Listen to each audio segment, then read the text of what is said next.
mistake, one man's action messed up a whole community. Our whole community is suffering to this day. These kids don't have nowhere to go. They have nothing to do. They have nothing to look up to no more. And the world still wants to know why. We want to know why would somebody do that to a person that was leading the whole community. Why? We want to know why. That's all we want to know is why. What would possess a person to take a person out of our community that was so powerful? The total sentence would be 60 years to life in prison. The court should note that the other enhancements found true as to count 1 by the jury, the 1202.53B and the 1202.53C.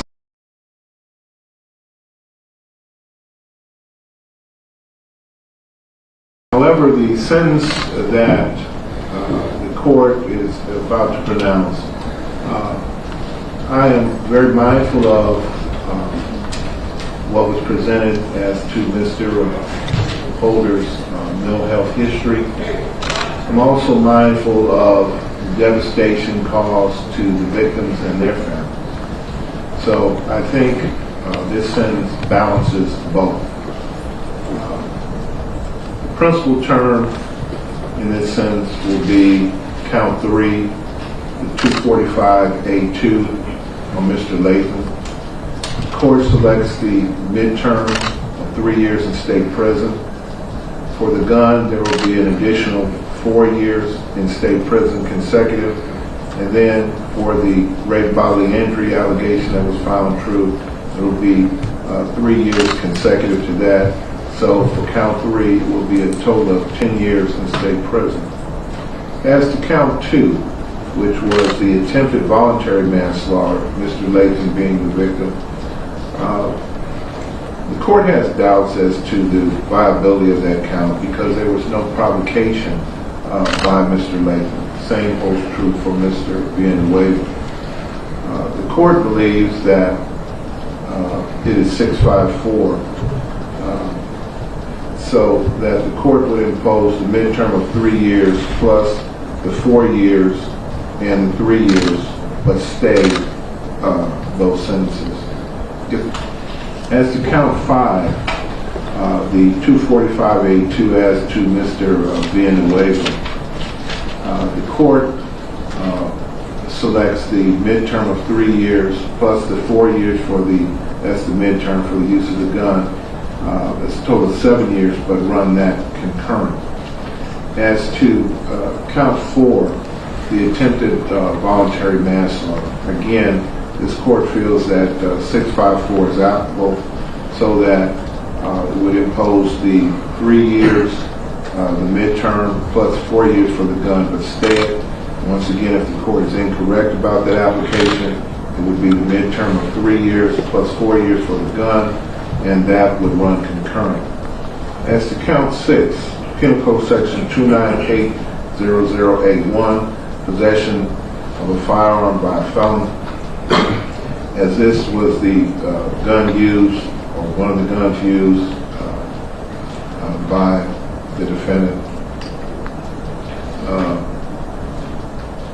Court feels this is 654 and would select the midterm of 2 years and stay that. Otherwise, it would be 2 years concurrent. As to count 1, the murder in the first degree of Mr. Askedon, the sentence will be the term prescribed by law, which is 25 years to life.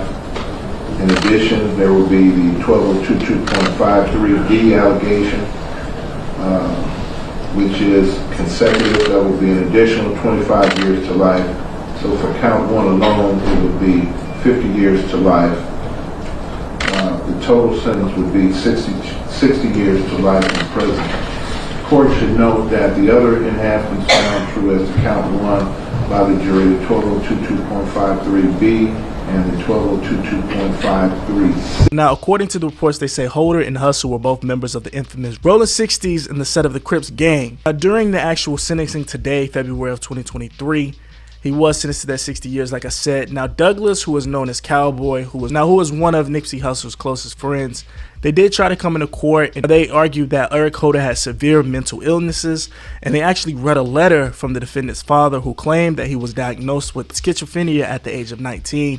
He also said that Eric Holder heard voices in his head, and it made him paranoid and erratic. In that letter, his father also described the situation where he threw a heavyweight through a window just 3 weeks prior to this shooting. He said that his son had a maniac episode because he feared of being murdered. Now, they did try to bring up Eric Holder's psychiatrist today during the sentencing, but the judge was not hearing it.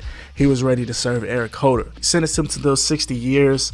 Cowboy, also known as Herman Douglas, he was heard singing "Hit the Road, Jack." Now, as Holder was being led away, Cowboy was kicked out of the courtroom after saying "Hit the Road, Jack." So I'm asking you, Judge, it really, the time, I don't care what you give this guy. It ain't about the time. I need to know why. I wish I could get that. His fate is sealed. He took a man's life, his life is getting taken. Simple as that. It goes against the body.